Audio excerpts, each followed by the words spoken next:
came to blows on the racetrack, and the relationship between the two McLaren men went downhill. A year later, they did crash.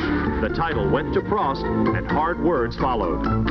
I was blamed for everything, and I was penalized for everything. I was treated like a criminal. One way or the other, the appeal is against me, you know, and it's very difficult for me to accept that, because what I've done for the team in the last 6 years is quite important.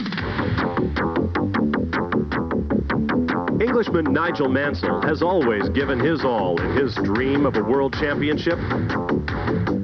In 1987, it nearly cost him everything. A year earlier, Mansell had his closest brush with achieving his dream, but a blown tire broke his suspension and his heart. In 1989, he opened the season with a Cinderella victory for Ferrari before the clock struck midnight again. Throughout the world, billions of Ferrari fans have been starved for a world championship for more than a decade. For the last 3 seasons, they have shared their dream with Gerhard Berger. But instead of delivering on the dream, Berger has provided 3 seasons of tantalizing frustration for Ferrari fans, and like Mansell, has nearly paid for his dream with his life.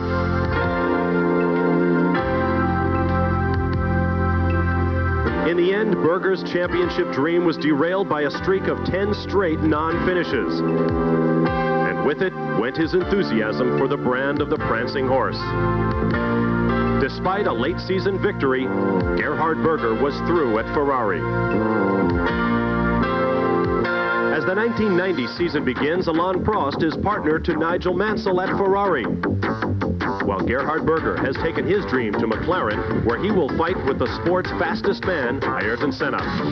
In the world of Formula One, everything is larger than life, including the rivalry between the sport's 2 top teams and the dreams of a driving championship. And each year, only one driver's dream can come true.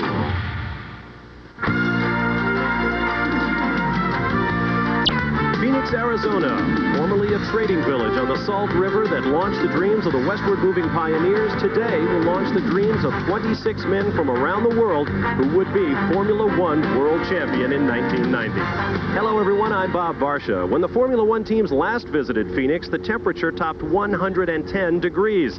But by moving the race from June to March to begin the 1990 schedule, we have achieved a 50-degree drop in temperature that has had a pronounced effect on these fabulous race cars. Grand Prix and World Champion are much abused terms in motorsports, but what you're about to see is the beginning of a 16-race schedule that is truly a globe-girdling world championship aiming for a great prize, the Grand Prix. Everything about Formula One racing is larger than life, including the checkbooks. And for more on that, I'd like to welcome back my regular Formula One colleague here on ESPN, David Hobbs. David? Well, Bob, let's just start with the cars. To the casual observer, an Indy car and a Formula One car look very similar, and they have their own rules and regulations according to engine size and car weight and so on. But Indy cars as well have specific rules to keep the cost of racing down. This certainly does not apply to Formula One cars, where technological advancement is absolutely awesome, as is the cost. The top drivers, too, are in a world of their own when it comes to money. The 4 drivers you've already seen featured today, this year will take home about $36 million in salary, excluding prizes and bonus. Compare that with Darrell Waltrip, who after 18 years has just reached his first $10 million. We've just come off a long winter season, but even the off-season in Formula One is expensive. And more on that, let's go down to John Bisignano. David, it's been 18 weeks since the Formula One fraternity has left Australia. No racing during that period of time, but what has taken place is some of the most intense testing in the history of Formula One. Everyone up and down this pit lane, they are totally committed to closing the technical gap. Ferrari, with their brand new engine, Alain Prost, has done thousands of miles, and he does say that soon he will be able to go head-to-head with the McLarens. The Benetton team has formed the greatest organization in their history. Frank Williams with the Renault-powered cars went all the way to South Africa just for secrecy. Everyone in Formula One over the past 2 years has been dreaming of a more competitive situation amongst the teams. Well, with the information out of testing this year, that dream may become a reality. Now, how does that affect things here in Phoenix? Let's go down to Marty Reed and find out. Thanks, John. Hello again, everybody. You know, the first race of the season is always filled with anticipation and excitement, but never more so in the last couple of years in Formula One than this year. Take a look behind me. This is row 2. Jean Alesi in a Tyrrell alongside Andrea de Tegeris in a Dallara. Then up in the front row, starting second, Pierluigi Martini in the Minardi, right alongside our pole sitter, Gerhard Berger in the McLaren. What's going on? Well, in all honesty, the rain did put a damper on anybody's attempt to move the positions around in the qualifying yesterday. But a number of teams, for the first time in several years, feel that they have a good opportunity to move into the top 5 of the upper echelon. What about the Ferraris? Well, Alain Prost is going to start 7th, and Nigel Mansell is buried in 17th. Thank you, Marty. The Ferrari's just one of the stories yet to play out as we await the start of the first Grand Prix of the 1990s. Formula One enters its 5th decade right here on ESPN. We'll introduce the grid to you in just a moment. ESPN Speed World coverage of the Iceberg United States Grand Prix is brought to you by Acura. Experience an Acura, the most satisfying automobile in America, 3 years in a row. It's Arizona, where engines have been fired, and we're just moments away from the start of the 1990 Formula One season here on ESPN. Bob Varsha, David Hobbs with you, Marty Reed, and John Bizignano along pit road. As the final thoughts play through the minds of the drivers. 26 men about to launch on the United States Grand Prix. Weather conditions here in Phoenix, 50 degrees cooler than they were last June when these drivers last took to the streets. The wind will be blowing up their backs on the long Jefferson Street straightaway, and there is a larger chance of rain than there was this morning, so weather could very much be a factor in this race. As the drivers begin their warm-up lap, let's take a look at the way they'll line up for this first event of the 1990 Formula One season. On the pole in his debut with the McLaren team, the 5th pole in his career, Gerhard Berger of Austria, 1.5 seconds under the lap record. Outside the front row, young Italian Pierluigi Martini in the Minardi, giving Pirelli equal time with Goodyear on the front row. Inside row 2, Andrea de Tegeris, who climbed out of his car in tears after qualifying the Dallara. Next to him, Jean Alesi, his 9th Grand Prix. He's on row 2 in the Tyrrell. On row 3, Ayrton Senna, the qualifying master, the Brazilian and former world champion in a McLaren. Next to him, Nelson Piquet, the rejuvenated 3-time world champion from Brazil, now with the Benetton team. On row 4, the reigning world champion Alain Prost of France, making his debut with the Ferrari outfit. Next to him, young Frenchman Olivier Grilliard in a Pirelli-tired Osella. That's also his team debut. A year ago, Terry Boutsen of Belgium would have been on the pole in the Williams-Renault, but his time is good for only inside the 5th row this year. Next to him, young Italian Stefano Modena in the Brabham. That team arrived here at midnight Thursday night after changing hands on Thursday.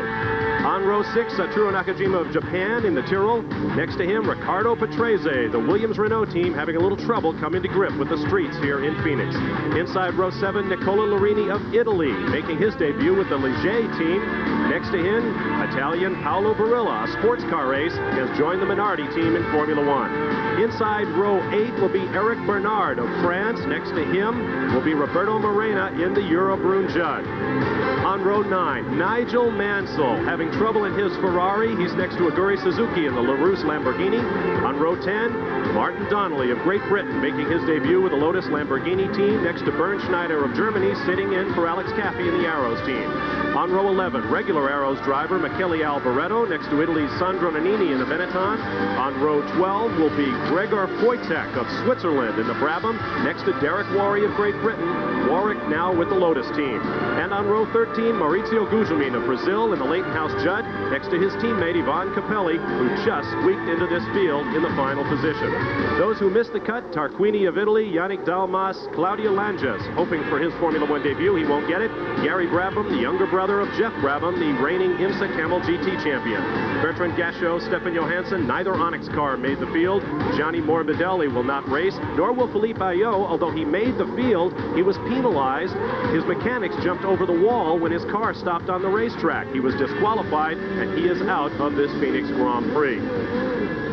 Now let's take a look at our 2.36-mile race course, 12 turns long, and here's David. Well, Bob, of course, we think it's 12. They actually say 14, but I think it's because that long left hand at the end is what they call a double apex corner. So there's 9 left turns, 5 rights, It's about 170 miles an hour down those two long straights, 30 gear shifts a lap, very bumpy, extremely hard work for the driver. We have two in-car cameras, actually two teams carrying in-cars, the Williams team and the Arrows team. There's a look from Terry Bootson's Williams. We'll also give you a look from the Arrows team, but the cars are coming to the grid. As soon as they all come to a stop, there is the other Williams car, Ricardo Patrese. Once they stop, within seconds, the green light will flash and we'll be underway. Let's get a quick report from Marty Reed. We've got Martin Donnelly at the very end of pit lane. He's not going to make it in. The car, they pushed it all the way up from the 19th starting position. They could not get it to fire. Let's go back upstairs. 25 cars get the green flag. The revs come up, the clutches come out, and look at Gerhard Berger sweeps to the left-hand side of the road as the driver. He's got a right-hand turn coming up, so he wanted to get over on that side, and he absolutely snookered Pierluigi Martini. John Alesi now takes the inside of the turn, and he takes the position from Berger. Clean start at the end of Jefferson Street. One of who looked like Sandro Nannini getting very wide in the Benetton. That must be Alan Prost, who's moved right up near the front door. Andre De Cesaris. We've had a collision down in that corner. You saw a piece of debris fly. I couldn't see who got wounded. Jean Alesi with a great start. Better than Berger. Behind him is the Dallara. And behind him, Ayrton Senna. Martini, the youngster on the front row, got snookered at the start, but I'm surprised it didn't happen to Andre De Cesaris. He's right there in third place in the red Dallara, just ahead of Ayrton Senna. Then comes Martini. Behind him, Nelson Piquet in the green Benetton, and then one of the Williams cars. Well, John Alesi must have made an absolutely electrifying start there. He ran incredibly well this morning in warm-up. Let's take a look at what just happened down in the corner. This is from the car of Ricardo Patrese, and he loses the nose and ran up the back of the Dallara. Tremendous impact. Well, that's one of the dangers of street racing, and you should understand that's what this is. It is a street. There is no runoff. These are workaday roads in Phoenix, Arizona, lined by 8,000-pound concrete barriers. Nose to tail, the field comes around to complete the first lap of a scheduled 72. And of course, there is absolutely no runoff area anywhere. Just one slight misstep, and a wheel is whipped off the corner of the car, or the bodywork is lost. There's some debris flying around in the air, but look at John Alesi in that V8 engine car, outstripping the V10 car of Gerhard Berger, followed closely by Andre De Cesaris, another V8, and Ayrton Senna, who probably would be my pick to win this race, hanging back there in fourth spot at the moment, but Alesi is gone. There are many factors at work. The Tyrrell team last year was lost. They could not get the car engineered. There's Ricardo Patrese. Let's take a moment and get down to John Bizignano. Ricardo Patrese is in the Williams pits. We have a total of 13 people on the team. The engine has gone quiet. The nose, they don't have to take the nose off. He did that on the circuit. A new nose is put on. It's a two-section. A lower section is being fitted now. We have the top section ready to go. A very short first lap here for the Italian Ricardo Patrese. And he is joined in the pits right now by Sandro Nannini, who is in and out of the Benetton. A quick tire change. Must have thought he had one going down, David. One of his tires had gone flat. Now there's Bernd Schneider in the pits. He has also had a problem. Schneider is sitting in for the injured Alex Caffey, who fell off a bicycle in training and broke his shoulder blade. We may see Caffey in Brazil in 2 weeks, but right now Bernd Schneider is in the car. There is your leader, Jean Alesi. This is only his 9th Grand Prix race, and he has not been intimidated by anybody. I said a moment ago, the Tyrrell team was lost last year. They couldn't even make a grid in some cases. Now they have switched to Pirelli tires. They are still running Ford V8s. They expect to get Honda motors before the year is out. To the right of your screen, Bernd Schneider is coming back out. Let's get a word from Marty Reed. Well, guys, you're taking a look at the wheel, or what's left of it, from Sandro Nannini's car. You can see it. That's exactly why he had to come in and make that quick change. Traffic, always a consideration on street courses, and we got a problem down there. Somebody got... I think that was Bernd Schneider trying to keep out of the way of the field as he gets himself back up to speed. And of course the rest of the field already is at speed. Look at Andre De Cesaris hanging right in there. But I just can't believe the way that Jean Alesi, with considerably less horsepower, or so we're told, in these Honda V10 engines, is pulling away from them. Let's give the guy his due. We used to call him Dick Crasherist, but Andre De Cesaris, with this race, sets a new standard for Formula One starts without a victory. 136 races. Let's get down to John Bizignano quickly. You may see the Italian Patrese right back in the pits again because they let him out without the nose being properly fitted. The left side of the nose has a huge crack between the top of the body work and the body. They're trying to decide now if they think there's enough to hold the nose down. If they did not do it right, first pit stop for the Williams was not the best. Tough break for the Williams team, who came here with such high hopes. They have new Renault engines in that car, and they thought they were going to do very well, but they've had all sorts of problems. There is Nelson Piquet in the multicolored Benetton car, and he has been electrifying. Everybody thought Piquet was washed up, yet he came here, led one of the practice sessions, made a real good run for the pole. He is a rejuvenated man with that Benetton team. Terry Boutsen just behind him. Terry Boutsen in the camera car, and that red car, number 1 there is Alan Prost, who is struggling at the moment to get round Stefano Modena in the Brabham, which ran very well here last year. But do you remember there were times last year when they couldn't qualify either? The big unknown, of course, the Pirelli qualifying tyres for last year have been recognized as being extremely good, but their race tyres have been a bit suspect. Well, from Lisi today and these other Pirelli show people, they're not the least bit suspect now.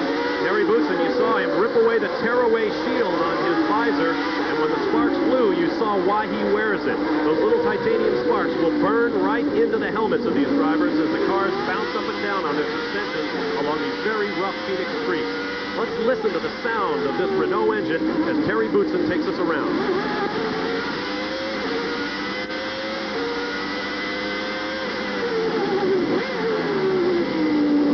Great driver's eye view there, those sparks coming off the car in front of him.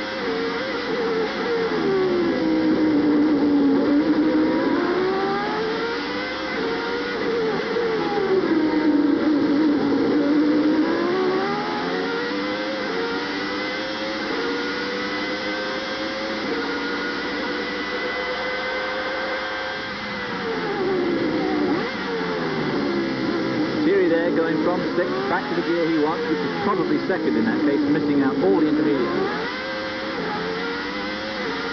The wheel spin there, you heard the engine scream.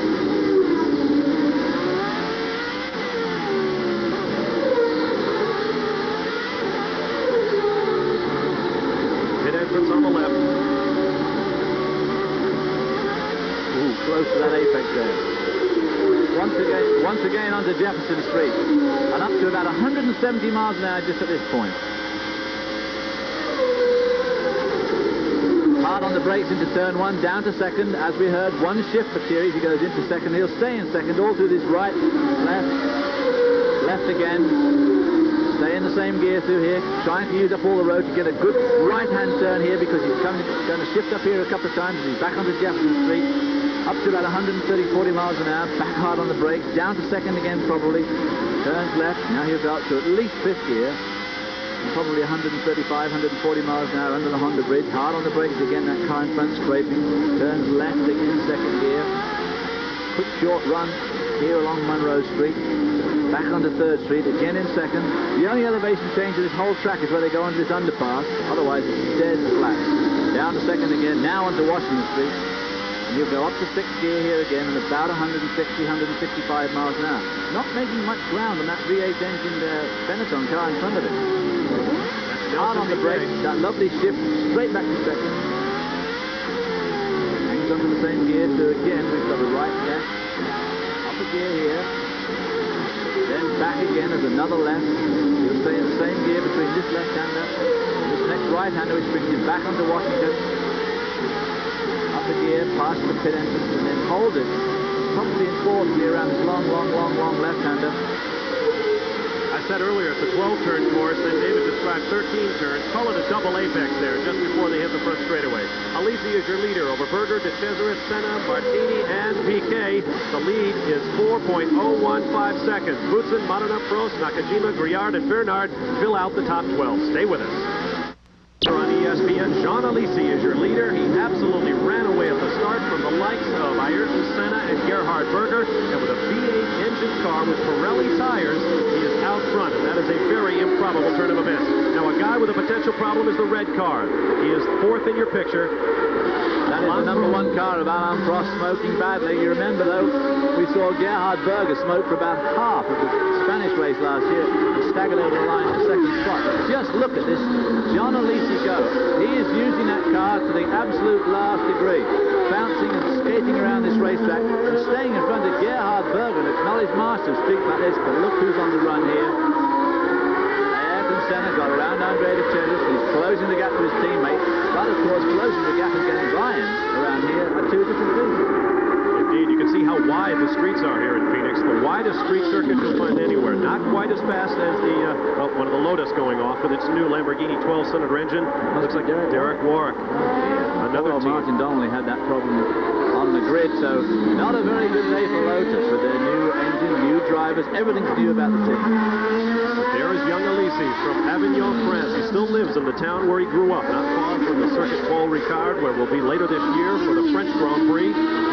Boy, you've got to believe there's going to be a turnout for that race. Well, of course, he won't be living there much longer, because if we go back to what we said at the beginning of the show, he will shortly be making many, many millions of dollars and will no doubt go and live in Monte Carlo or Switzerland for his tax making. Here comes Gerhard Berger, sitting on the pole in his first Grand Prix with the McLaren team.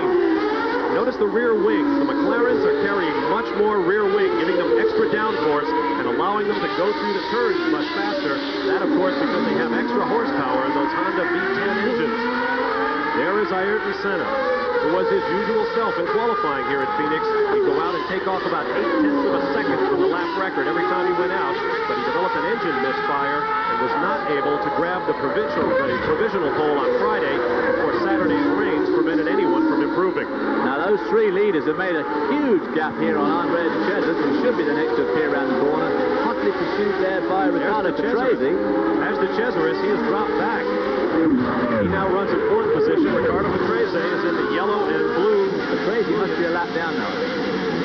The next guy in line will in fact be Nelson Piquet. Oh, Nelson Piquet, right. Who we saw in front of the Renault engine car of Lutsen.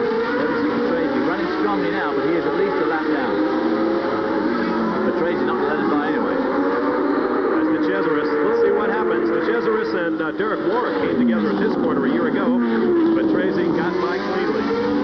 Which, of course, you'd expect that the Renault engine car then did pass Andrea De Cesaris under power, which, of course, you would expect because these V10 engines are reputed to give a lot more horsepower. But Lutsen is having a lot of trouble following this green car of Nelson Piquet, also a V8, but he can't get by him. That, of course, is a special V8, special for... It's not a Cosworth DSR, it's a Ford V8 specifically designed for the Benetton team. A great deal of money and time invested in that engine. V8s have done very well here at Phoenix, which I guess it figures they would on a street circuit, not having the long straightaways. Andrea De Cesaris up to his old trick there. He's obviously off the pace, but there's no way he's going to allow himself to be passed. Piquet thought he had an opening there, but De Cesaris decided he hadn't. That's the sort of thing that could force Piquet right back into the clutch of the Thierry Meusen. Some colorful work. Oh, one of the McLarens is off. I can't see the driver's helmet. I believe it's Berger. Gerhard Berger, running in second position, has spun it into the tires, and that's a dangerous part of the racetrack. He is just off the line. That's how close he is. What a turn up for the books. Gerhard Berger, who started on pole, has not gotten out of the car. Berger's had a very star-crossed 12 or 18 months with that tremendous string of DNFs, and here he goes into another one with his first drive with McLaren, for which he had such high hopes. Through the double apex turn, 12 or 13, if you want to call it two turns, and the all-important Jefferson Street straightaway. Look at the gap. Let's see if we can find out what happened to Gerhard Berger. Flat lost it. Just absolutely flat lost it. The impact was hard, but narrowly missed by his teammate, it looks like. Of course, those tyre barriers do soften the blow enormously from the driver's and the car's point of view, but not enough to not sustain quite considerable damage, I would imagine, to the car. Reading the sign language, I think Berger is asking for a push. You can ask his teammate about what that'll get him. Alesi using every bit of road there. The remarkable thing about this is Alesi is out there on Pirelli tires. They returned to Formula One after many years of absence last year, and the race tires, frankly, were not up to snuff. The Tyrrell team, moreover, just switched to these tires a few weeks ago, so they have had very little testing time and no racing on these. Well, the first time that a Tyrrell car turned a wheel with Pirelli tires was here on Friday morning, which is a pretty outstanding thing to do in the first place, and it must be that they need to do some chassis tweaking to make the car and the tire match up. And if they're going this well so soon, it certainly bodes well for the future, unless they can manage to engineer themselves out of it, which is very often the way. You Saw the gap back to to Ayrton Senna. Now here comes Riccardo Patrese. He's a lap down, making Nelson Piquet, Terry Boutsen, and Alain Prost in the top 6. Phoenix, Arizona, home of the Iceberg U.S. Grand Prix, where the seats go for as much as $200. In fact, the cheapest one, if you want to sit down, is $85. For a mere $50, you can walk around. And walking is what the Lotus team is doing. John Alesi is your leader. Ayrton Senna, Andre de Cesaris, Nelson Piquet followed. Terry Boutsen in the Williams is 5th. Alain Prost is working his way up in a smoking Ferrari. There are the second 6. The Pirelli tired cars really holding their own against the Goodyear shop machines. Let's hear from Marty Reed. Well, guys, remember we were talking about just 20 minutes ago, the excitement, the anticipation? Take a look at Camel Lotus. The dejection after all the work. It's over in less than 20 minutes, and they're packing up to go home. No break for the Lotus team. And there is your leader. No sport is the agony of defeat more amply demonstrated than it is in auto racing, because from the driver point of view, he gets himself just as sucked up as any other athlete. But unlike another athlete, sometimes he can only blame his car and not himself, and it is just so depressing. It's very hard to explain. Moreno there, Roberto Moreno, the silver Euro run going very well. They're using the Judd V8 at the moment, but they've got their own V12 coming along. As he in turn is being hounded by Ayrton Senna. Now we're going to pick up the battle for 5th place. Terry Boutsen. Terry Boutsen definitely, I think, is being held up now by Nelson Piquet. It's just a case of getting around him is the problem. But I think if Thierry can get around Piquet, and especially the Chestnut, will probably hold them both up. Boutsen might be able to make some ground on the cars in front. But until he can get around this trio, or until he can lead this trio, he's got no chance. These are the 3rd, 4th, and 5th place cars. McLaren pit stop. Here's John. We have Gerhard Berger. He has found a way out of the tires. He must have had a push start. Now the engine stops. They changed all 4 tires very rapidly. Looking at the left-hand side of the car, look at the right-hand side of the car. Front body work coming off. The only damage I can see is a small bit of breakage onto the nose cone itself. Gerhard Berger waving his hands, wanting to get back out there, but they won't let this car back out till they know it's safe. We'll keep you updated. All right, thank you, John. Well, the only thing you can say about that, of course, is that this time they really can say that they were moving the car to a safer place. This can we push out or can't we push out in Formula 1 is a terribly, terribly grey area. The only time you can push it away is to push it out of harm's way.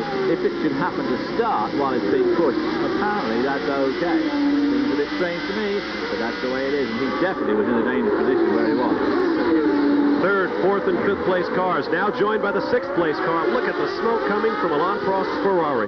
Obviously not up to snuff, and yet he's catching up with those 3, which demonstrates again that Andre de Cesaris, I'm sure, is holding the other 2 up. But Nelson Piquet is really trying hard, because 2 or 3 times we've seen smoke pour off his tyres as he locks up, which must be very encouraging for Boutsen right behind him, who probably won't be behind him much longer.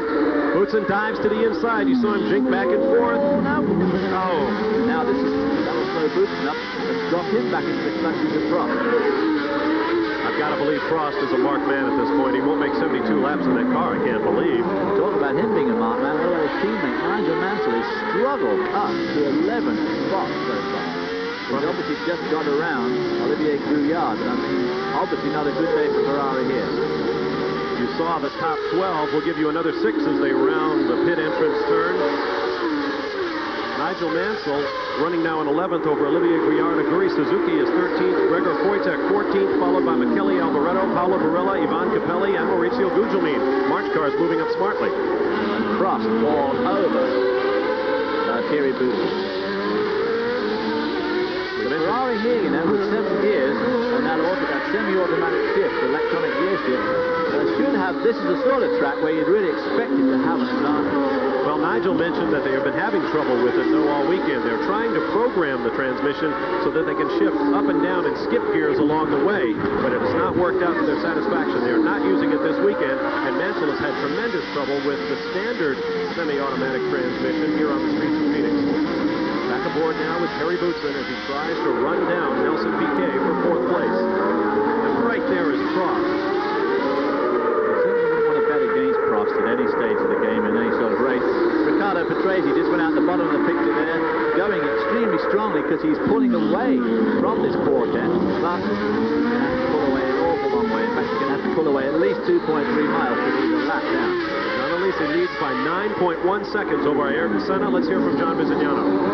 They're just about to fire the McLaren engine of Gerhard Berger. It's turning over now, and he's going to be going back to amount of damage, a new nose cone, a new rear wing, no damage to the suspension whatsoever, and 4 new tires. He's way behind, but he's going to be going quick. Indeed, he is way behind, and he comes out just ahead of the battle for third place. Here comes De Cesaris, Piquet, Boutsen, and Prost. At a very delicate moment, will he get out of the way? Barely.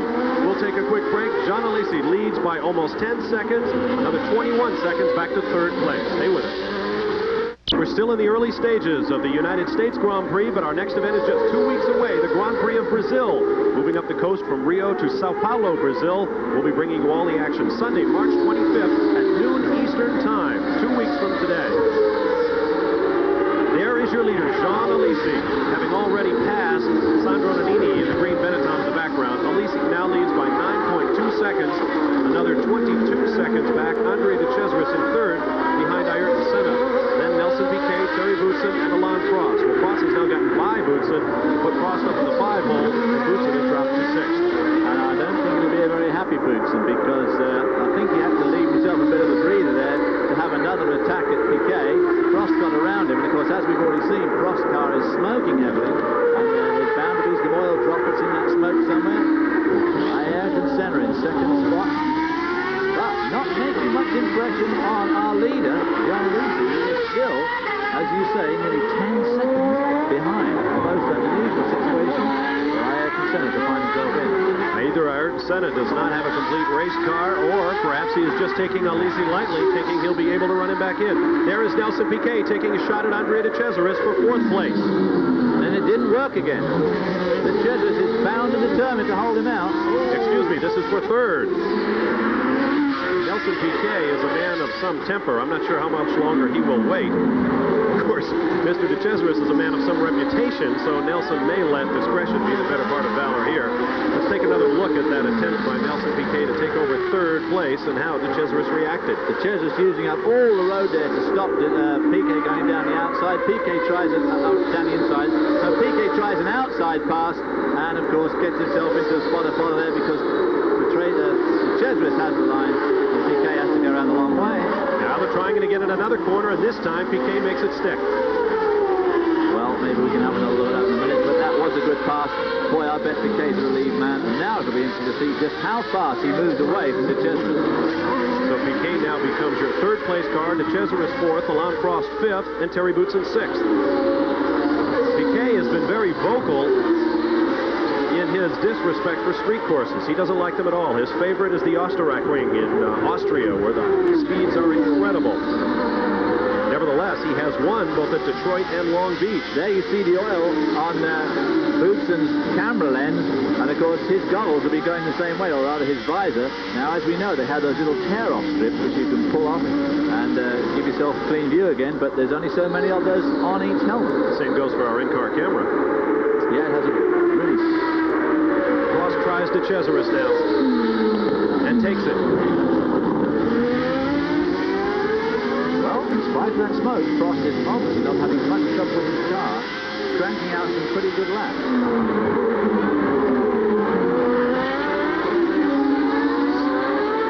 Smoking terribly is Alain Prost. Let's see if we can learn more from John Visignano in the pits.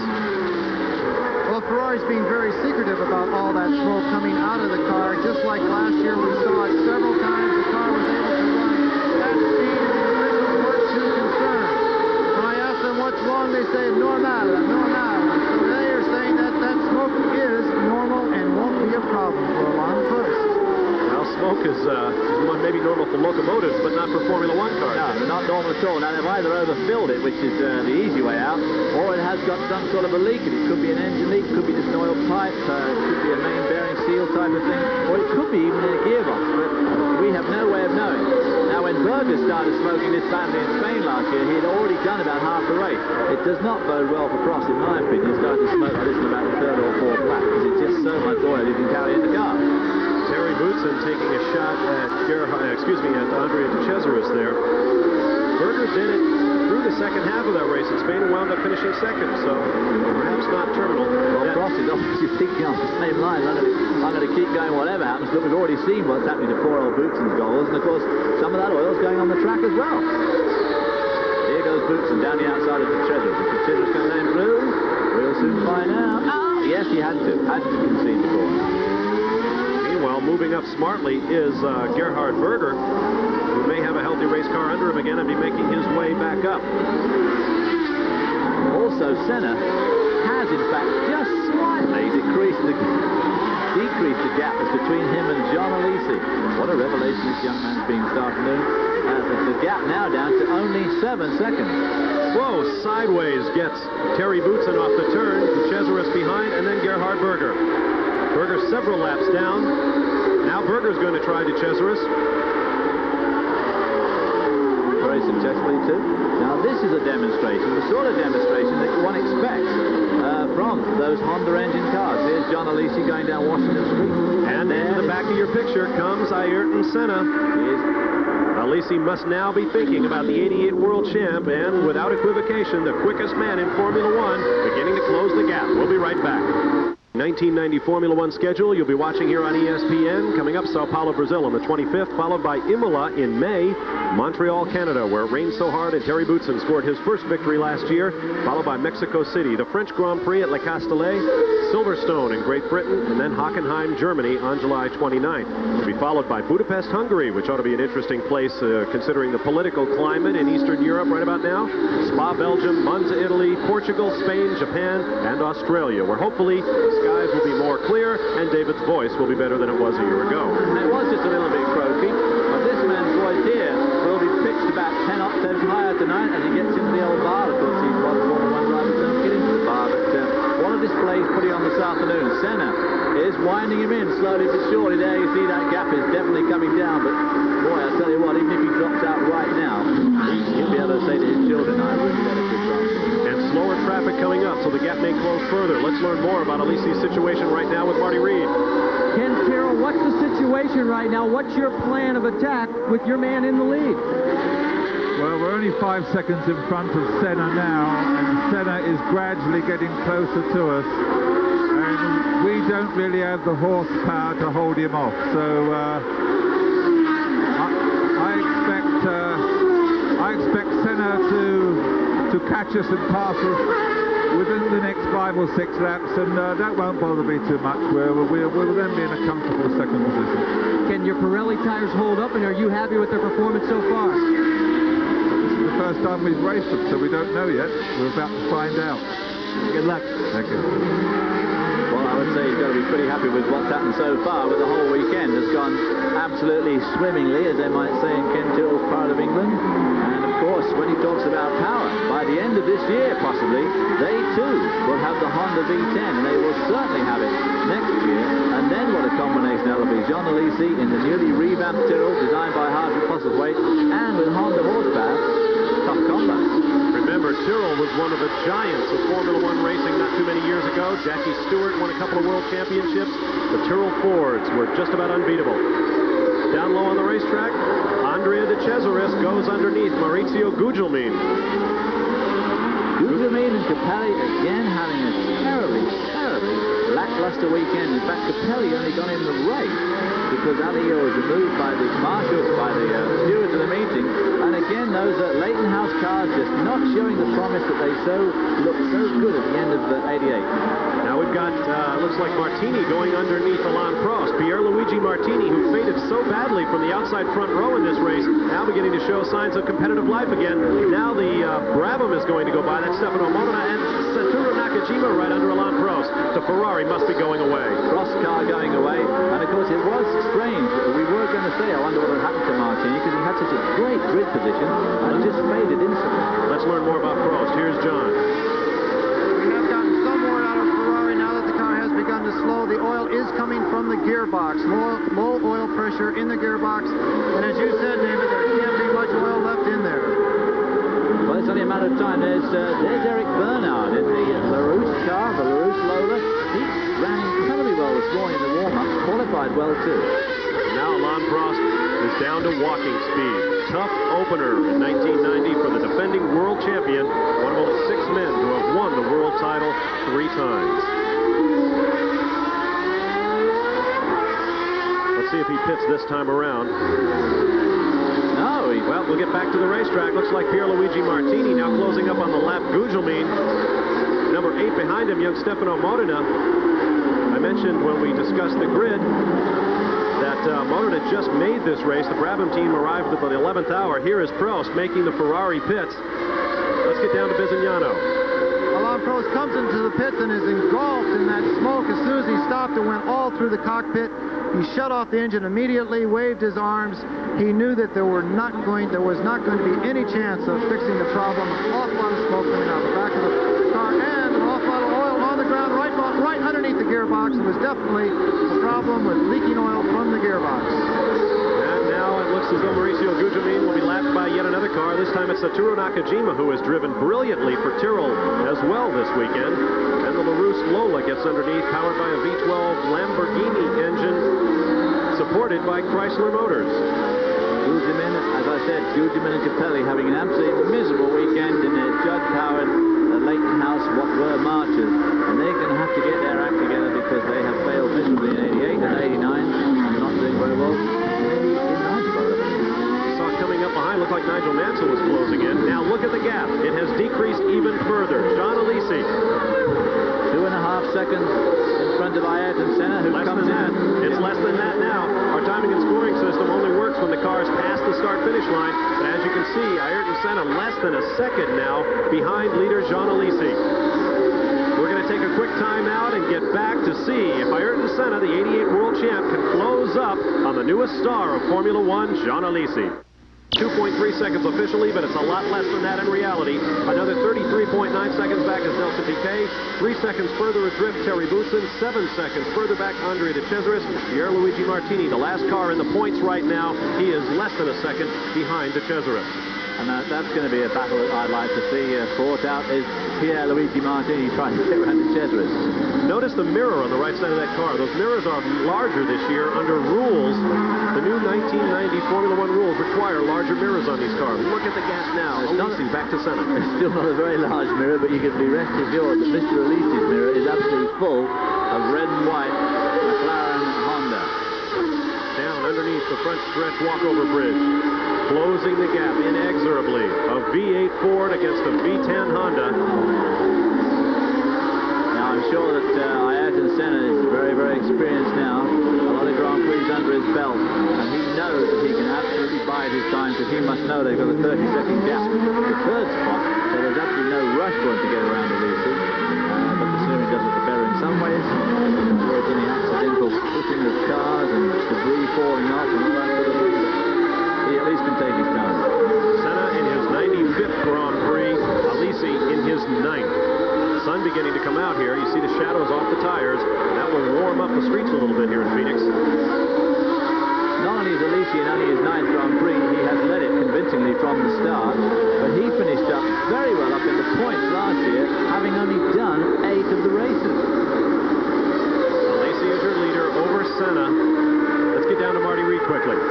Well, guys, we were talking about the narrowing of the gap on Jean Alesi. Maybe the Pirellis aren't holding up as well as Pirelli was hoping. They've obviously made improvements, but Olivier Briard was just in. They changed all 4 tires. He is also running Pirelli. That could be the telltale factor. There is Ayrton Senna making his way around. A look from high above the streets of Phoenix, Arizona. These are the cars out of the race thus far. Nicola Marini, Derek Warwick, who we saw drive off.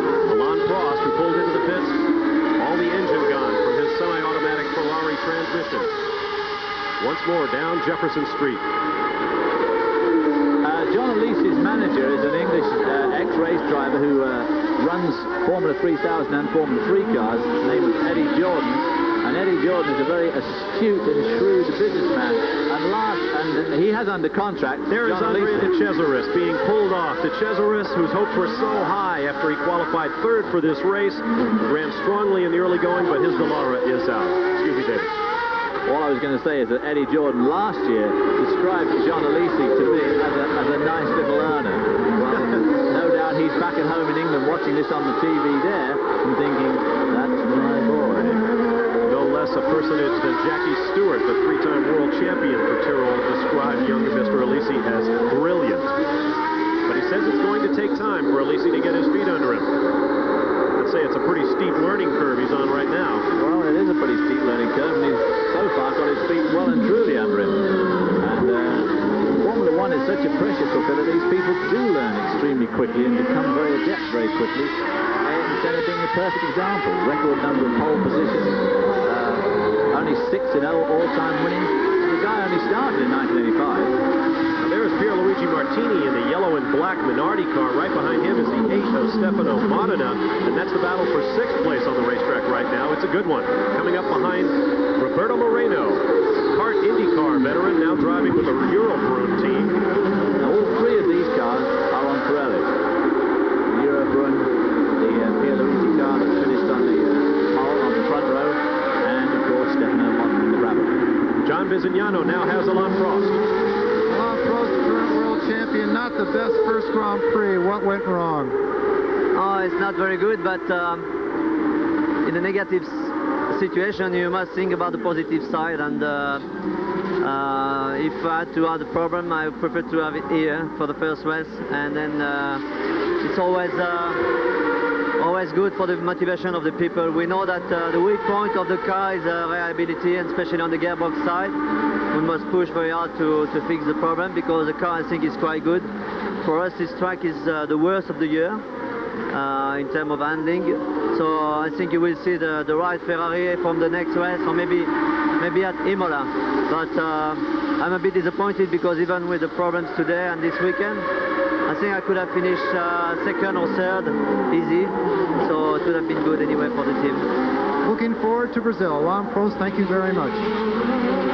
And someone made an interesting point that the Ferrari team had been shattering records all over Europe in testing, but they were running on only very fast circuits. They had not gotten down to the nitty-gritty of street racing. With all due respect to Prost's comments on the handling here in Phoenix, wait till it gets to Monaco. Well, it's true, and of course they did a test in Estoril in Spain, where he finished, or rather at Paul Ricard in France, and he did a race length test. He finished 4 minutes quicker than he won the race last year.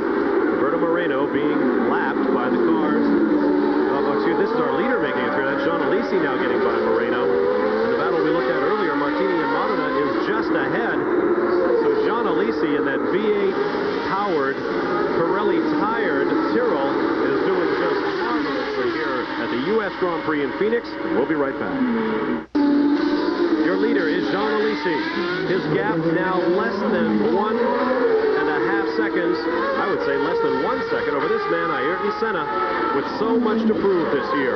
Last year, he said publicly that he thought the championship was manipulated in order that his teammate, Alain Prost, might win it. He paid dearly for those sentiments during the winter, but when asked now if he bears a grudge against the governing body of Formula One, called the FISA, he refused to answer, and then he said, perhaps my silence will speak for itself. Has got a very old head on a set of young shoulders. He is maintaining his calm in the face of extreme adversity here, and driving very, very well indeed. Now coming up behind the Benetton here, that is Nelson Piquet, who already stopped for tires, but this is a battle for position now. Piquet being run down by Pierluigi Martini and Stefano Modena.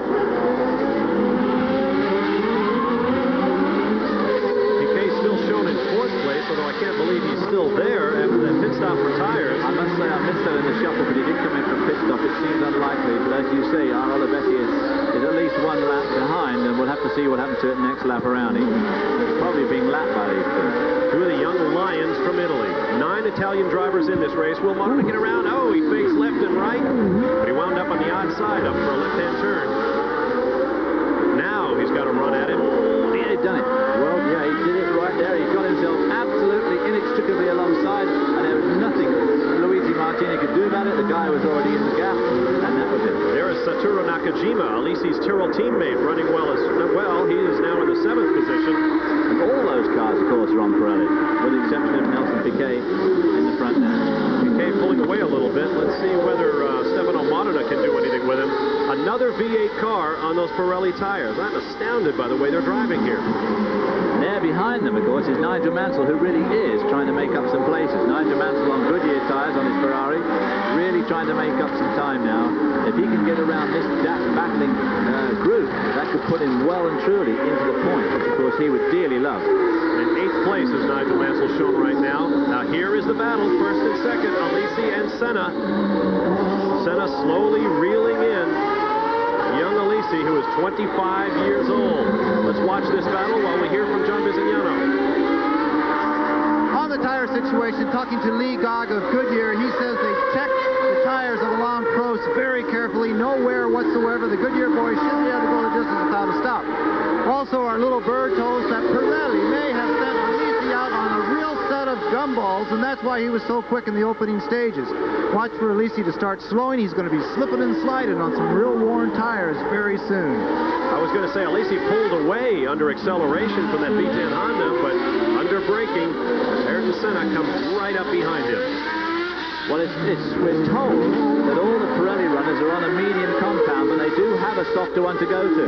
And that all the Goodyear guys are on their softest compound, the C compound. I wonder if maybe John Alesi is in fact the odd man out and is on the Pirelli softer tyre and took a gamble. Took a gamble, that is, of course, here in Phoenix, that the sun did not come out, which so far it has not. But he is clearly way faster than all the other Pirelli, and for that matter, all the other Goodyear runners except Ayrton Senna, without question, the fastest man in the sport. We spoke with the '88 world champion before the race and asked him what it is that makes him so quick. You have to be 100% precise to perform at a high level. You can be half a meter from a wall in apex or exiting a corner, so you'll be safer, but your performance will be far away from being to its peak, to its maximum. So you have to find the right compromise between safety and performance in terms of speed. And the one that gets it better normally is the one that wins. And he would very much like to be the one that wins today. Now he closes in on Alesi. Will it be this turn? No, remarkably circumspect for a guy that everybody has always knocked as the intimidator, the man who just drives through everybody if they can't get around. Ayrton Senna showing tremendous restraint here. Well, I think he's got a bit of a bum rap for that overtaking. What they really mean is when he's overtaking lap traffic. When he comes to racing with people, I don't think he has had a particularly intimidatory feel any more than anybody else. I mean, Nigel Mansell's no pushover, or is Alain Prost a pushover? And I think that in a situation like this, he knows he's got time on his side, and he knows he's got the power.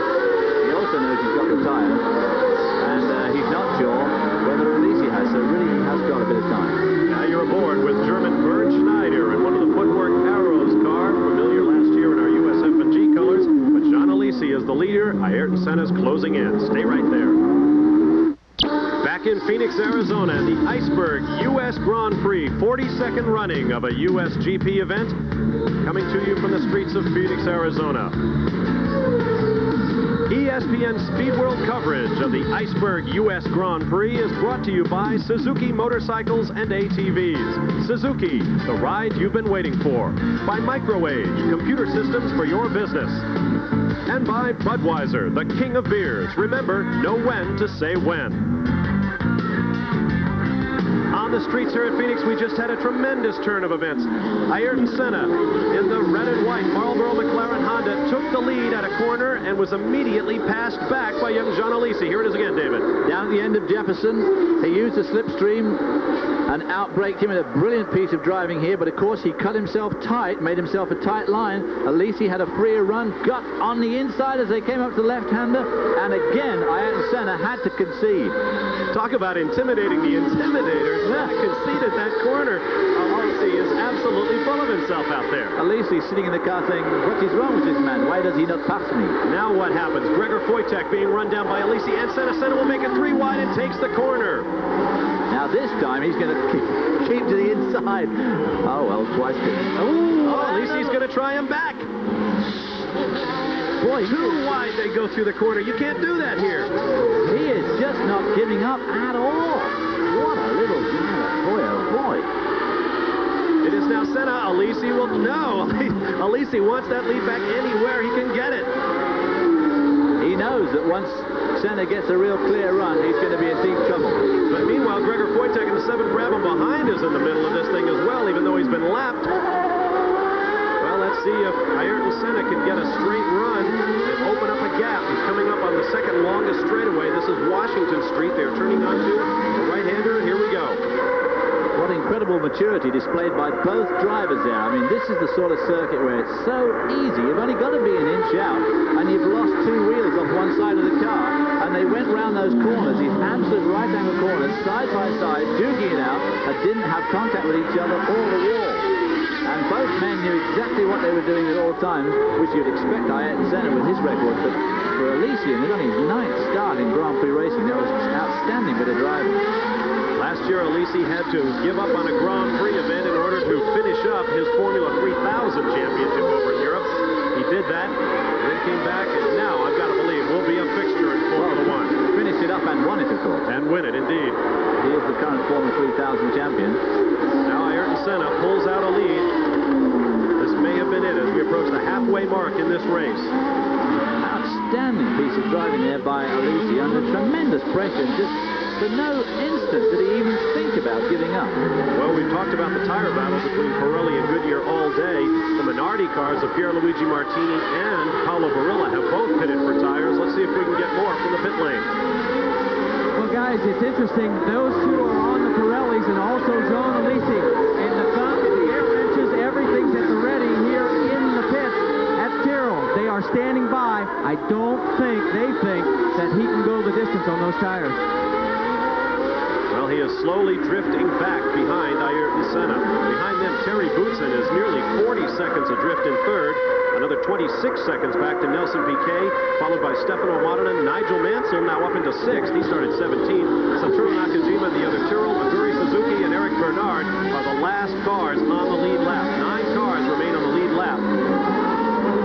Well, if Nigel Mansell can finish in the points, if he finishes at the rate he's going, he'll almost certainly wind in Stefano Modena and probably finish in 5th, pick himself up 2 points, which would be a pretty good way to start the year.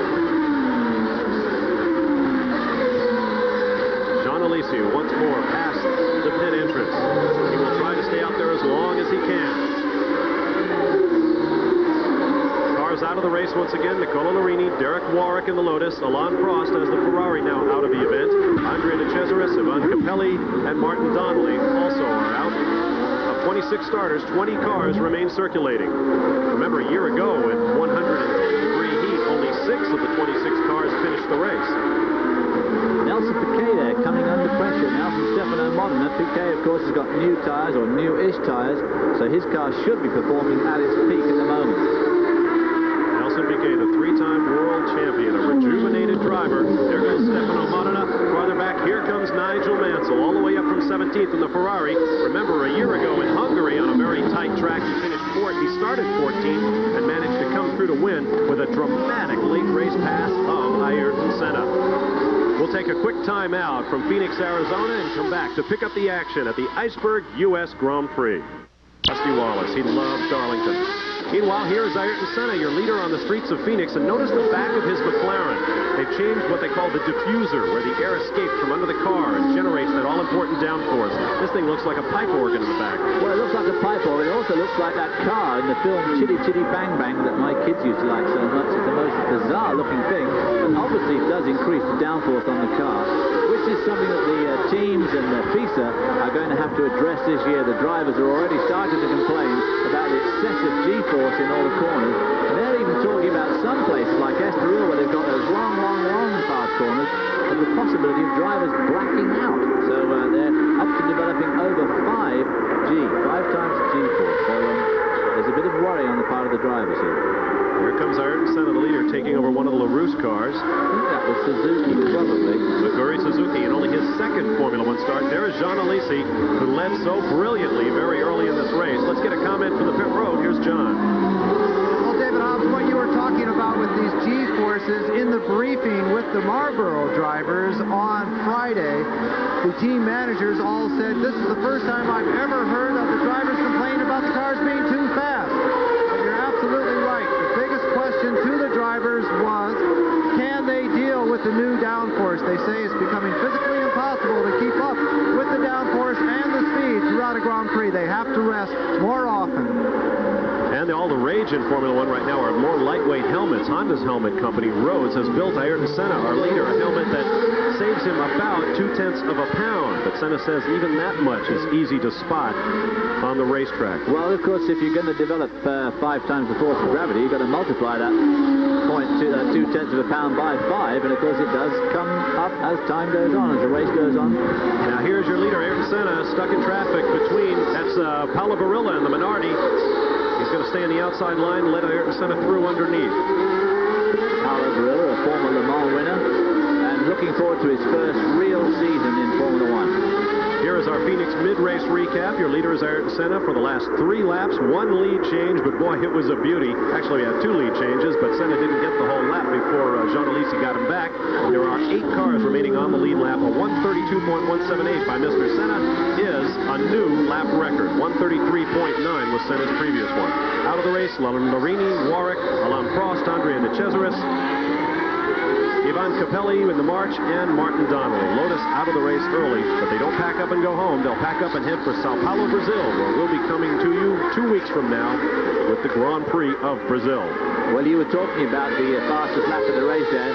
Of course, it is an interesting thing that the qualifying today, or qualifying yesterday, saw the fastest lap, the pole position of a 1:28. And last year's pole of 30.6 would have had the guy in 11th position, which is all to do with that incredible technological advance and the money that goes into this form of racing. There is Gerhard Berger. He has just taken the fast lap from his teammate. He's down in the 131s now, so Berger obviously has got that McLaren back on track after his early problem. But he must be at least 4 laps down, I'd say. We lost count of how long it took to get him back to the pits, and then he had a fairly long pit stop. He must be way out of the running. At least 3 laps down at this running, but very strong on the racetrack, as you can see. Bernd Schneider up in front, being taken there by Terry Boutsen, and Berger will not wait. Here he comes. Schneider put on a great show yesterday in the rain. He had a huge spin and hit the wall, which we luckily had on tape, so he can take it home and show to Mummy. But there's a kid that had a very bad year with Zach Speed last year, hardly got into any racing at all, but really making this footwork arrows go very well. But it's only a temporary drive for him, waiting for their regular driver, Alex Caffey, to come back, who's not driving today because he fell off his bike keeping fit. Some fitness campaign. There goes Eric. There's somebody. Looks like maybe one of the Brabhams. Brabham to me, yeah.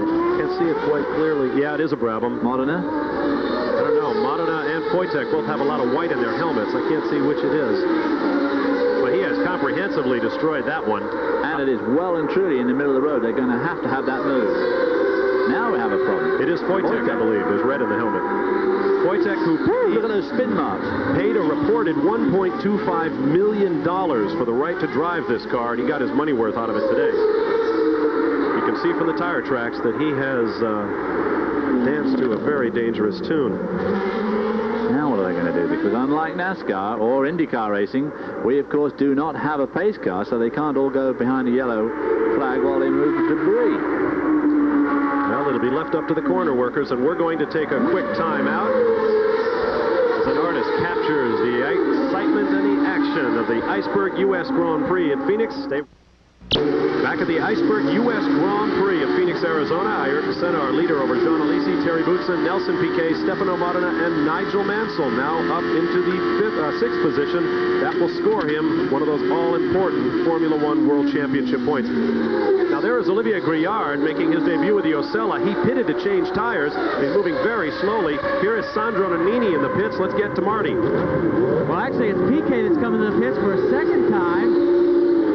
They're changing tires there, now cleaning out underneath, or I should say Nannini, I'm sorry, as we're just waiting to see what's wrong. It looks like they're taking something on the front nose. I'm at the rear of the car, and it's difficult to see what they are going for. It looks like they're trying to make an adjustment in the suspension. So this has been very costly. Now they're moving the entire front nose and removing it totally. So this is going to cost them dearly. About misidentifying drivers, Marty. We do it all the time. When the cars are identical, all you have are the helmets to go by. Incidentally, those nice paintings of the helmets you saw in our rundown of the starting grid for this race were done by artist Bill Patterson. We thank him very much.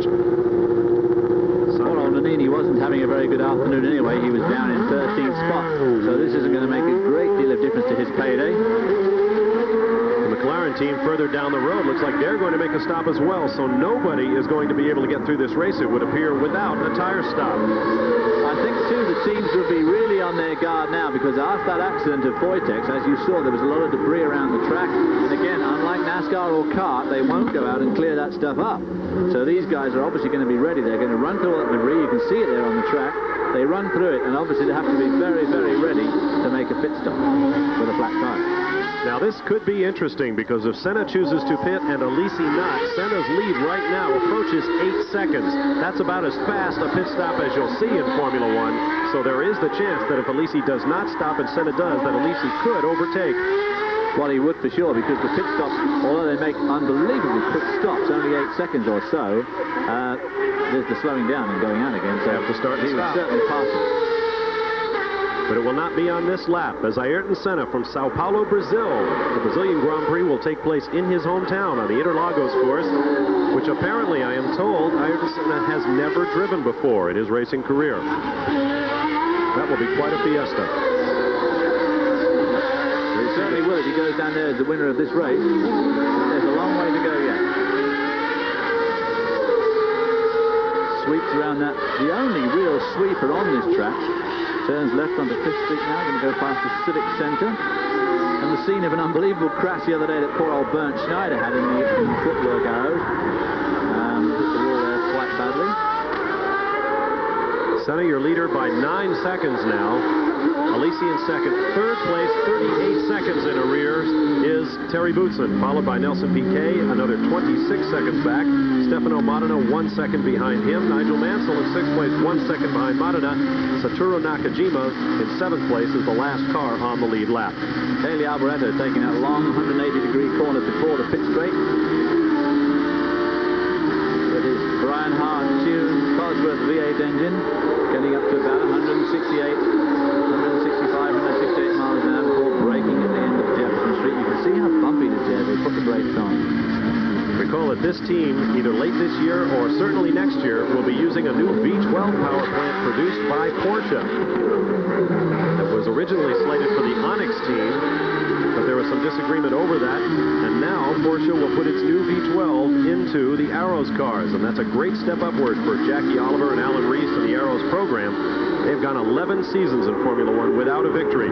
Porsche, of course, created the TAG turbocharged engines that took McLaren's to back-to-back championship for Niki Lauda and Alain Prost. Roberto Marino there in the Eurobrun, the silver car, followed by Nelson Piquet, the Benetton, and right behind Nelson Piquet is Stefano Modena in that number 8 blue and white Brabham, and right behind him is number 2 Nigel Mansell, who pulled that deficit. He was about 9 seconds behind Modena, just a few laps back, and he has gradually wound him in, trying to take the 5th spot from him. And then, of course, would come to look at that debris on the track. Have to be so careful there. Run too wide. And there's a nice pass there. The one thing about Nigel Mansell is at least he is very, very patient. Nigel Mansell was in Miami a week ago to watch his golfing buddy Greg Norman win the Doral Ryder Open there. Said he had a great time. Nobody recognized him. He could walk the galleries, play golf. But even more stunning is the fact that Nigel Mansell, who plays to a handicap of 1, was beaten by his teammate Alain Prost. Nigel says, I'm just not getting in enough play with all the work I'm doing for Ferrari. I think I may hang up golf for as long as the season lasts if it'll win me a world championship. Well, if you're getting a salary of $9 million, I suppose you have some sort of responsibility to your employer to make sure you work. Roberto Moreno in the silver Eurobrun being put down a lap there by the number 8 machine of Stefano Modena. But Nigel Mansell is the man on the move right now. We'll take a quick time out and come back to see how he progresses up the leaderboard in just a moment. Back in Phoenix, Arizona, getting deep into the second half of the Iceberg U.S. Grand Prix in Phoenix, first event of the 1990 Formula One World Driving Championship. Your leader is Ayrton Senna. Jean Alesi now 10.5 seconds back and fading quickly. The question is, who will pit for tires? Do they need to?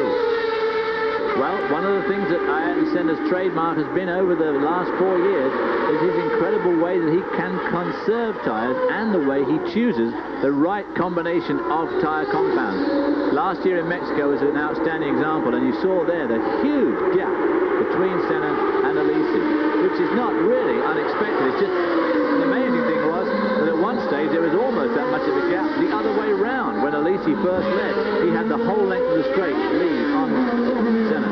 Well, Ayrton Senna has an 11-second lead now. Still not enough for him to get in and out of the pits quickly should he need tires.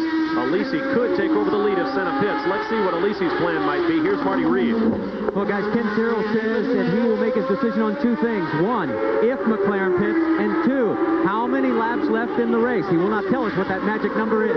Let's go to John Bisignano. Well, Marty, you might actually tell Ken Tyrrell that the McLaren boys have put the tire blankets back on their tires. This is the first indication of a pit stop, is when these warming blankets come off. They were off a little while ago. Everyone went running to McLaren, but they just laughed at us when we all got up here. They put the blankets back on. They're not planning to bring the car in right now. Ayrton Senna's going to stay out there. I'm sure they're really just waiting for to see what happens to that debris on the track. Working lap number 48 of 72 scheduled. And there is Nigel Mansell, who has moved up with the help of some of the cars who have been knocked from the race. Larini, Warwick, and Prost all out. Andrea De Cesaris, who ran so well so early. Yvonne Capelli. The Marches haven't done anything this weekend. Martin Donnelly, the same could be said for the Lotus team. Olivier Griard is out. Gregor Foytek had the big crash that left the debris on the racetrack that David spoke of. There's Nigel Mansell, who started 17th. Said he didn't have high hopes for this race after his balky transmission prevented him from getting more than a few laps on the racetrack at any one time. But once again, as he did a year ago in Hungary, he is really moving through the field. There is Nelson Piquet, the man directly in front of him in 4th position. Let's take a look at the gap. Well, the gap officially is about 2 seconds. Now, the thing is that these two guys don't exactly hit it off. They're not bosom buddies. Nigel and smoke coming out the back of Mansell's car then on the overrun as he's turning into that corner. Mansell and Piquet, of course, were on the same team, the Williams team, and they had the Honda engines, the absolutely all-powerful Honda engines, just 3 years ago, and they got on, to say the least, poorly. So I guess that when Nigel catches up with Piquet, he's going to be saying, you can find your own way back, my little boy, and look from this element. Nigel Mansell, the 8th car, the Brabham with Stefano Modena. Hanging in well. Actually, Stefano Modena has driven a very, very good race this afternoon. Exactly my point. The Brabham team, as I mentioned, changed hands earlier this week. They came to this race to avoid a $250,000 fine. They got here at midnight on Thursday. Nelson Piquet getting around Guzulin there. There's a look at Nigel Mansell. He says one of the things he likes best about coming to America is no hassle. Formula One guys aren't that well known over here. Smoke coming out the back of Nigel's car again. Quite bad. I just saw the last lap. A bit more of a pump. Now that could be a pretty bad sign for our Nige, because already one of these Ferraris has bitten the dust after extensive smoke laying.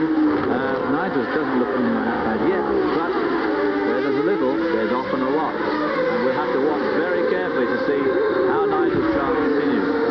22 laps remaining in the 72-lap Iceberg US Grand Prix. More smoke from the Ferrari. Now, in case you're wondering what Iceberg represents, there's a sign that tells you. It's a sportswear company, and they have plastered Phoenix, Arizona with all sorts of advertising. Everybody wondered why Iceberg got involved. You couldn't find the clothes in this country a year ago, but they have arrived in Arizona, I can tell you. Well, one way they could really get the word out would be to outfit you and I, so we can strut around the world wearing it. Good thought. Yeah, it is. So after he's had the overrun, as soon as he opens the gas to accelerate out of the corners, it comes out the back. Looks to us as if it's coming from the same spot as Prost, which would indicate it's coming out the gearbox. Very hard to tell from here. Senna, of course, is now back to his usual 15-second lead. And Boutsen is hanging in there just about 40 seconds behind Alesi, and Nelson Piquet and Nigel Mansell are about 28 seconds. Ooh, and he's on fire! Blown up. The Ferrari goes away about as dramatically as it possibly could. What a piece of driving. Now then, as he laid a lot of oil on the approach to that corner, which he spun on his own oil, half spun. Whew, I bet that got his attention. My goodness, all I could think of was when the tire exploded back in 1987. I bet he can too. Nigel missed out on the championship. Let's take another look. There's it, accelerating up to the gears. A little wisp of smoke comes, and then suddenly a huge eruption of smoke and flame. Little wisp, and woof. Oh, my. Are his wheels stopped, back wheels stopped? I've got to believe he laid oil down because the flame left behind. I think if that was his gearbox, it probably locked the transmission up and couldn't see whether the wheels were going round or not. There doesn't seem to be a great deal of oil behind him there. Wow, dramatic moment there for Nigel Mansell, who will leave the Ferrari on the racetrack to take the longest walk in racing back to the pits about a mile away down the streets of Phoenix, Arizona. We'll be right back. Don't forget the next stop on ESPN's World Tour with the Formula One Championship, the Grand Prix of Brazil from Sao Paulo, Sunday, March 25th at noon Eastern Time. David Hobbs, John Bizignano, and I will be with you for that one. But we have a long way still to go here in the Iceberg U.S. Grand Prix on the streets of Phoenix, Arizona. Let's get down to the pit lane now, where you have dramatic developments in the McLaren camp.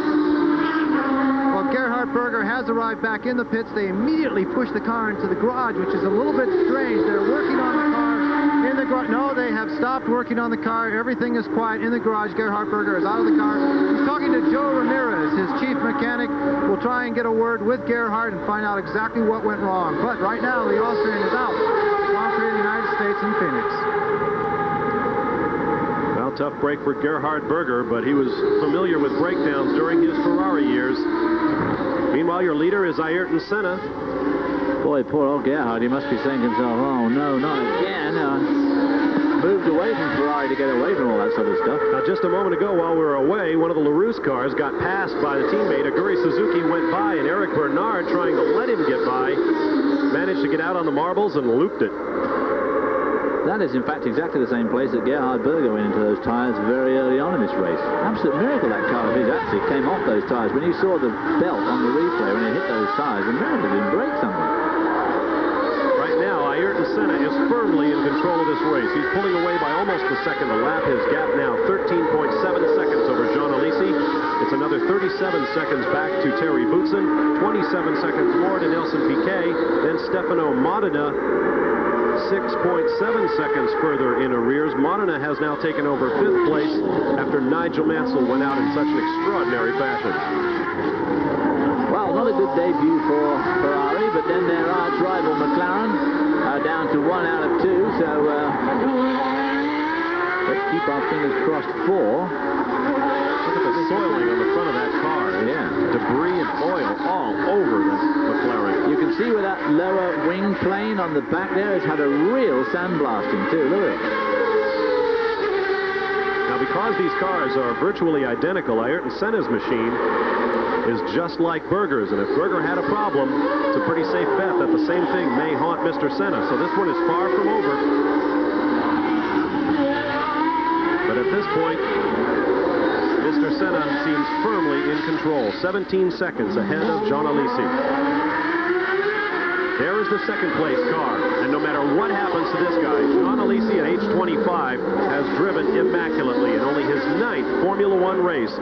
He led this race soundly. He took no stick at all from Ayrton Senna, and now he runs in second position. Here's the third place car, carrying one of our in-car cameras today. Terry Boutsen of Belgium doing well. Terry Boutsen, of course, in the brand new Williams with the new Renault engine, which is lighter and more powerful than last year's. Again, a V10. But they're not going really just as well as they hoped, I'm sure. They've done a lot of testing over the winter. McLaren did very little and certainly kept it very quiet. But boy, it certainly seemed to pay off what little bit they did. But the Williams people must be just a little bit worried that, although Thierry's in third, here's the further up. Fourth place car, excuse me, David, Nelson Piquet in the Benetton. At this point, it looks like he will score in his debut with the Benetton team. Bit loose there, coming down that last long corner. He's certainly trying. There's the 5th place car now, Stefano Modena, way in the back there. That is the last car on the lead lap. And in fact, coming into your picture at the top, I think, is Nelson, is Ayrton Senna. So it is Senna, Alesi, Boutsen, Piquet, Modena, Satoru Nakajima, 1 lap down. Aguri Suzuki, Riccardo Patrese, who pitted, Pierluigi Martini, who also made a pit stop, and Eric Bernard, who you saw spin just a moment ago. 2 laps down, Michele Alboreto, Sandro Nannini, Bernd Schneider, Paolo Barilla. Nigel Mansell, the last car to drop out of the race. And there is Barilla. Barilla moved by to let Mr. Modena come through. Poor pipe broken. Here is Pierluigi Martini, who still has a shot at a couple of places in front of him. He is running in 9th position, but Riccardo Patrese and Aguri Suzuki are just ahead of him. So he could move up. But remember, points scored only in the top 6 positions. 9 points for a victory, 6 points for second, 4 for third, 3 for fourth, 2 for fifth, and 1 point for 6th position. So Pierluigi Martini has a long way to go. He is a lap down to the last man on the lead lap, Stefano Modena. Senna is your leader. Phoenix, Arizona, the heart of the Valley of the Sun. A town of about 800,000 people, not including Scottsdale, Mesa, Tempe, some of the surrounding areas. Today hosting the first round of 16 in the 1990 Formula One World Championship. Bob Varsha, David Hobbs, Marty Reed, and John Bizignano with you. Ayrton Senna, your leader, by 19 seconds now over astonishing young Frenchman Jean Alesi. Another 35 seconds back is Terry Boutsen in the Williams. 32 seconds behind him, Nelson Piquet, who is coming under fire for 4th place from Stefano Modena, the young Italian, just a second behind in the Brabham. And in 6th position, the final points-paying position in the race, Satoru Nakajima of Japan. He is a lap down. Let's get down to John Bizignano. Bob, just to update you on the 2 DNFs from McLaren and Ferrari. It was a clutch that took Gerhard Berger out of the race. There was no adjustment to be made to it. It was totally blown. When he came by here, he was coasting. On the run, we talked to Nigel Mansell. I said, what went wrong? He says, I don't know. The back end broke loose. He had no idea about the flame or the fire or any of that sort of problem. Went to Steve Nichols, the American engineer at Ferrari. He said it was a huge engine eruption, and the flame you saw, of course, was from the oil. So we have one clutch taking out the McLaren and one big blow up on the Ferrari motor. I'm sure Nigel is going to look at that videotape with some interest then. Here is your leader, the number 27, once worn by Gilles Villeneuve, now worn by a driver who must be at least as exciting, Ayrton Senna. Now up ahead, this is the battle. That's Nelson Piquet going out the bottom of your picture. He is trying to hold off Stefano Modena in that blue and white Brabham for 4th place. And they'll both soon be swamped by our leader, Ayrton Senna, who's coming up behind them.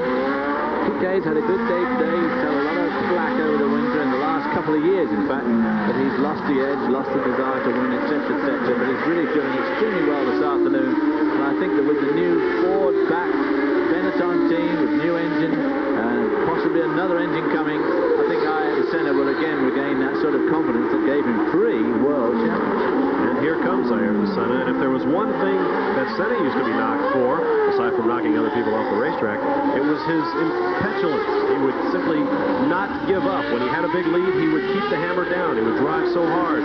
3 years ago, now that it's 1990, he said he lost the World Championship in '87 when he crashed by pressing too hard at Monaco.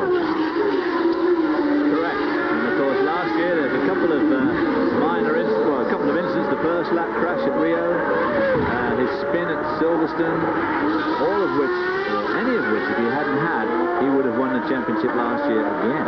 So, no doubt he's driving a far more circumspect way, but he's got the ability, when he needs it, to crank out the most unbelievable set of laps. Great seats, huh? About 50 stories above the streets of Phoenix, Arizona. A good crowd on hand. Crowd figures have been the subject of some speculation over recent weeks. Last year they had about 20,000 show up for this race. They need a great deal more to make any money at the Phoenix Grand Prix. And it looks like they have a bit of a bigger crowd today. Let's get down to Marty Reed in the pit lane. Well, this guy on my left, usually we see him in NASCAR, IMSA, now examining the cockpit of the Benetton Ford. Jack Roush, are you making some plans here we might not know about? I was just down there with Bob Fjorcher looking at all the high-tech electronics on this car. We use some of the same electronics on our GTO and our Trans Am cars. Well, but now wait a minute. I also saw Robbie Gordon here, your new hot shoe, 21 years old. And the word I'm hearing is that maybe he might go NASCAR, maybe you might go IndyCar with him, or Ford might want to take him Formula 3000 and get him groomed for one of these. Robbie was just down there checking his limits. He didn't have a pass. He just wanted to see if he could get in. He's got a way of getting in places he's not supposed to be. Sounds like a cover-up to me, fellas. He can always say he was there sneaking under the fence at the U.S. Grand Prix at Phoenix. He's not the only driver here. We'll tell you about a few of the others when we return to the Iceberg U.S. Grand Prix.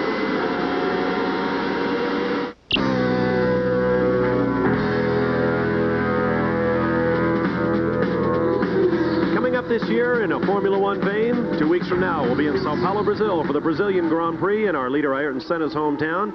San Marino, Canada, Mexico, France, Great Britain, Germany follow. The second half of the schedule includes Hungary, Belgium, Italy, Portugal, Spain, Japan, and Australia, all coming your way here on ESPN, many of them live. Check your local listings. We'll see you in 2 weeks at noon Eastern Time, as I recall. There is your leader, Ayrton Senna, looking forward to a race in his hometown. He has just passed Bernd Schneider in the arrows behind. Got oil down the road there from Nigel Mansell's blown up gearbox engine, whichever it was that went. Senna leads by 20 seconds over John Alesi, 38 seconds back Terry Boutsen, 25 seconds further behind Nelson Piquet. 1 second behind Piquet is Stefano Modena. There is Jean Alesi from Avignon, France.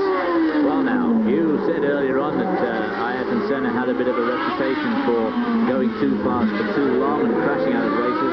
As you just said, the gap between first and second has come down by about 3 seconds. So Alesi is still going. And, of course, the other adage in racing is it's not over till it's over. And Derek Cope, in the Daytona 500 just a few weeks back, proved that when he should have felt really down and out, had no chance of winning the race.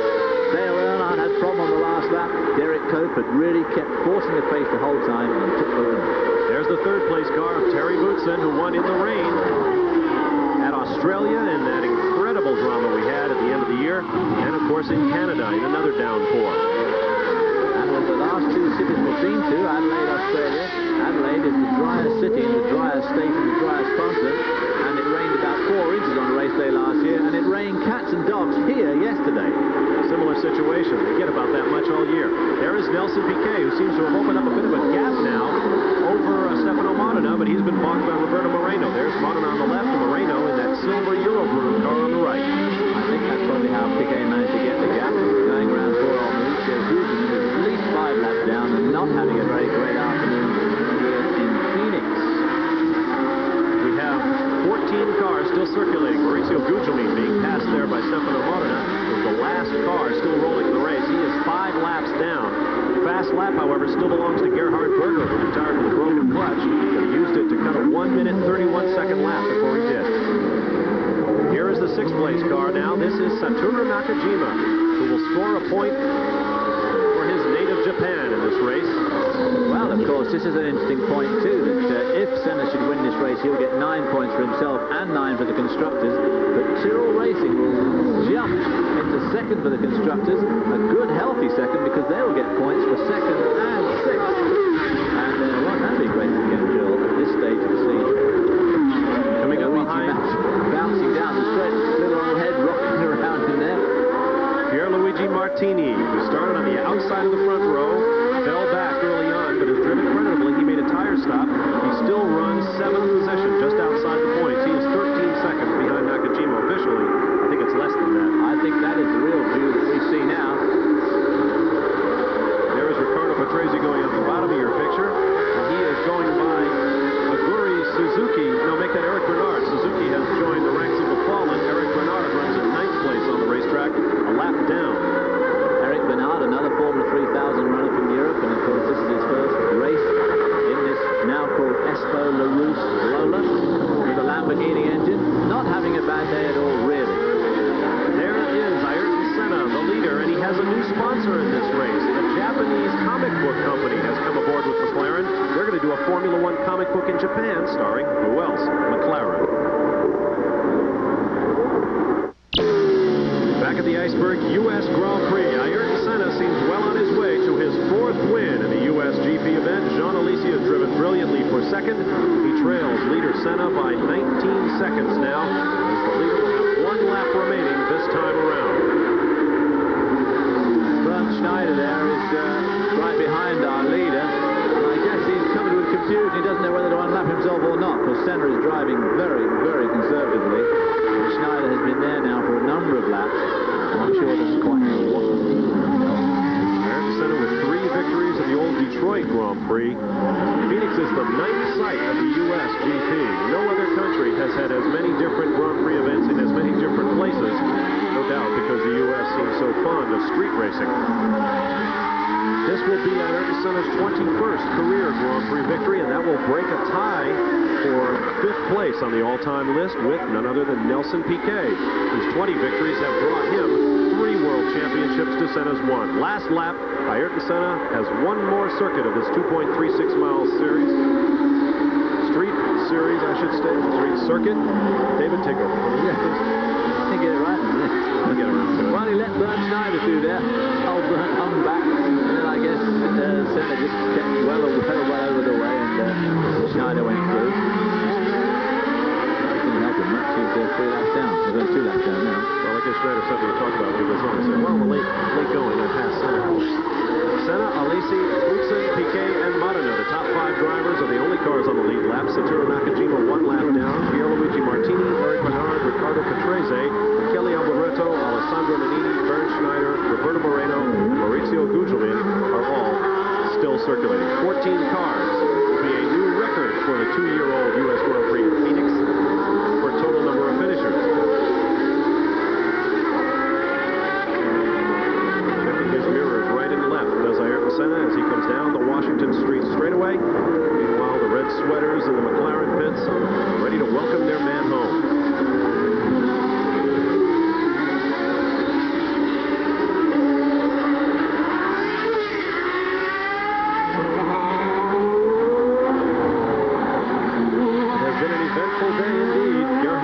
Started on pole, Pierluigi Martini alongside Goodyear and Pirelli, splitting the front row.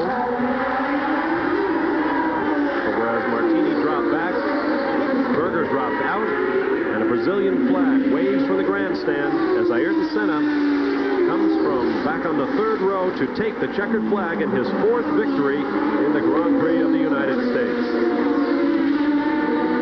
Not very many seconds in front of John Alesi, the pursuer. What a race Alesi's put on this afternoon. There is Nelson Piquet making his way around. This is for position. That is Stefano Modena still trying to overhaul Nelson Piquet for 4th place. He's got half a lap left to do it. You can see the oil and the rubber all over the front of the white helmet of Stefano Modena and over the white nose of his Brabham race car. It has been a tough race. There's Satoru Nakajima drives alongside, or no, John Alesi, I guess, has caught up. That's Nakajima behind. John Alesi has come by and saluted the winner on his 95th Grand Prix. Well, a 2nd place for Alesi in only his 9th Grand Prix event bodes well. The battle for 3rd place? No, not a battle. That is Terry Boutsen in the Williams, crossing the finish line just ahead of Sandro Nannini, who will finish in 11th place. Here comes the 4th place battle, Nelson Piquet, and he will cross with Stefano Modena behind. Maurizio Gugelmin probably just as happy to get out of that Aqua March. They have had, as David mentioned, an awful weekend here in the United States. They will then pack up and make their way to Sao Paulo, Brazil, where we will see you in 2 weeks. But in just a moment, we'll be back to Phoenix, Arizona to see our winner and give you final results. Ayrton Senna takes the checkers. Back in Phoenix, Arizona, the first question of the 1990 Formula One season has been answered. Who has the hot hand? 1988 world champion Ayrton Senna and his Marlboro Honda McLaren team. ESPN Speed World coverage of the Iceberg United States Grand Prix has been brought to you by Acura. Experience an Acura, the most satisfying automobile in America 3 years in a row. By Mobil One Synthetic Motor Oil. Isn't your car worth the extra protection? And by Yokohama, one of the world's largest tire manufacturers. Well, our winner has settled into the interview area now, and John Bizignano is with him. Ayrton Senna, after a wonderful victory here in Phoenix, looking ahead to the season, will you be able to maintain your competitiveness? Well, I am surprised to have won this race, since we only tested a new car 2 weeks ago and it didn't go too well in our testing. Coming to this circuit, I was not expecting to have the car that competitive. And of course, the street circuit is always a lottery.